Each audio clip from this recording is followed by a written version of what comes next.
Hello children. Today my lesson is on bar graphs. In every year you get a question based on graphs in your O-level question paper in question number 14, as well as 10 marks are allocated for this. So it is a very important question. Also I want to tell you you can get these marks by practicing this question. Okay children, now let's see how to write a description about the bar graph. First, you want to read the instructions carefully. It is very important. ඕනෑම ප්‍රශ්නයක උපදෙස් හොඳින් කියවීම ඉතාමත් අත්‍යවශ්‍යයි. එය වැදගත්.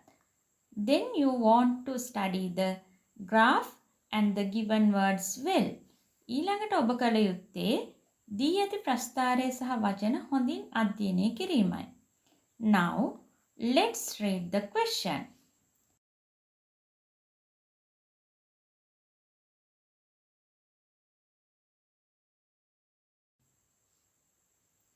The following bar graph shows the leisure activities of some students of Homagama මහාවිද්‍යාලය. පහත සඳහන් ප්‍රස්ථාරයෙන් පෙන්වන්නේ හෝමගම මහාවිද්‍යාලයේ සිසුන් පිරිසක් විවේක කාලයේදී කරන ක්‍රියාකාරකම් ගැනයි. Study the bar graph, write a description about it. Use the following words. Use about 100 words. එම ප්‍රස්ථාරය අධ්‍යයනය කර දී ඇති වචන භාවිතා කරමින් වචන 100ක පමණ විස්තරයක් ලියන්න කියන එකයි එයින් අදහස් වෙන්නේ.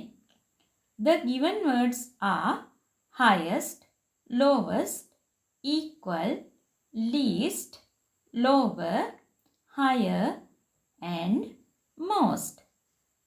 Now let's write the description. Usually we write 3 paragraphs for the description.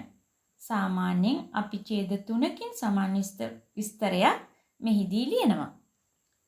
In the first paragraph we write 2 or 3 sentences. අපි මෙහිදී වාක්‍ය දෙකක් හෝ තුනක් ලියනවා. We write the first sentence doing changes into the given instructions. දී ඇති උපදෙස් වලට අවශ්‍ය වෙනස්කම් කරමින් අපි first sentence එක ලියනවා.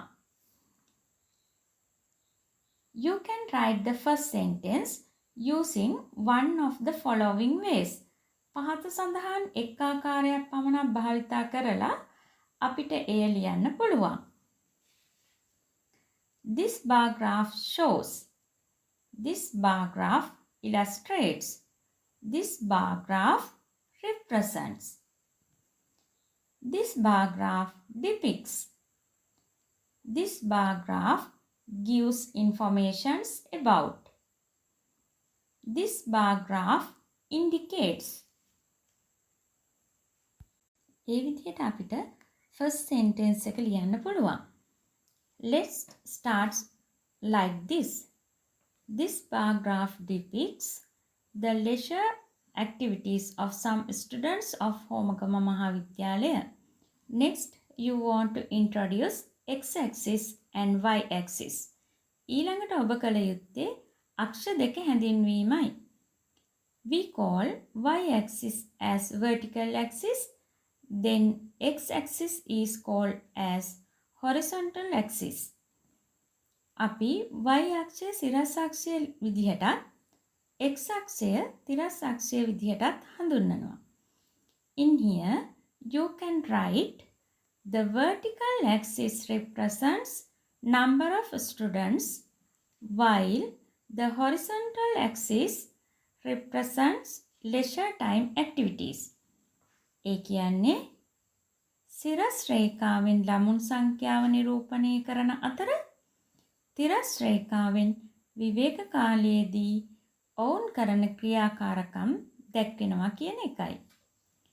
Now we can describe those activities. You can write like this. They are gardening, watching TV, playing cricket, sleeping, cycling, and playing video games. These three sentences are enough for the first paragraph. So, now your first paragraphs look like this. ඔයාගේ පළවෙනි paragraph එක මෙන්න මේ වගේ පේන්න තියෙනවා දැන්.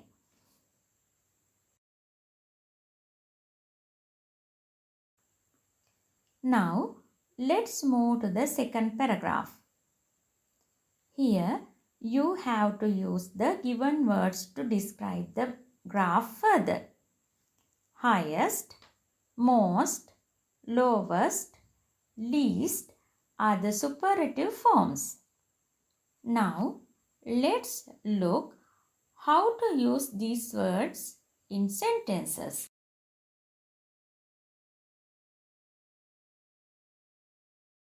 The highest number of students watch TV as their leisure activity. It is 25. වැඩිම සිසුන් සංඛ්‍යාවක් ඔවුන්ගේ විවේක කාලයේදී TV නරඹන බවත් එයින් කියවෙනවා.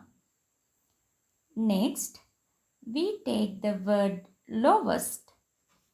The lowest number of students sleep as their leisure time activity. It is 5. අඩුම සිසුන් සංඛ්‍යාවක් ඔවුන්ගේ විවේක කාලයේදී නිදා ගැනීම කරනවා. An equal number of students play cricket and video games. සමාන සිසුන් සංඛ්‍යාවක් ක්‍රිකට් සෙල්ලම් කිරීම සහ වීඩියෝ ක්‍රීඩාවේ නියැලෙන බව ඒකින් කියවෙනවා. Now, let's look how to use higher and lower. We can't use them alone. We want to use them as higher than and lower than because they are in comparative form. It means now we are going to compare the bars. In here, we can write the number of students who play cricket is higher than the number of students who do gardening. Cricket සෙල්ලම් කරන ළමුන් සංඛ්‍යාව ගෙවතු වගාව කරන ළමුන් සංඛ්‍යාවට වඩා වැඩි. එහිදී වැඩි සංඛ්‍යාවක් නියැලෙන ක්‍රියාකාරකම පළමුවෙන්ම ලිවිය යුතුයි. Now, let's see how to use lower than. අපි දැන් lower than භාවිතා කරන ආකාරය බලමු. The number of students who do cycling is lower than the number of students who play video game. Bicycle පදින සිසුන් සංඛ්‍යාව වීඩියෝ ගේම් සෙල්ලම් කරන සිසුන් සංඛ්‍යාවට වඩා අඩුයි. මෙහිදී වඩා අඩුයි is lower than යන්නින් කියවෙන නිසා අඩු සංඛ්‍යාවක් නියැලෙන ක්‍රියාකාරකම වන cycling මුලට පැමිණිය යුතුයි. Now you can arrange the second paragraph. According to the bar graph, the highest number of students watch TV as their leisure activity. It is 25. The lowest number of students sleep as their leisure activity. It is 5. An equal number of students play cricket and video games. The number of students who play cricket is higher than the number of students who do gardening. The number of students who do cycling is lower than the number of students who play video game. Now, let's form the last paragraph. Here, we can use either one of the given three forms to conclude the description. දී ඇති ආකාර තුනෙන් එක් ආකාරයක් භාවිතා කරමින් අපට last paragraph එක ලියන්න පුළුවන්. According to the graph, it is clear that according to the graph, it is evident that according to the given data, we can clearly see,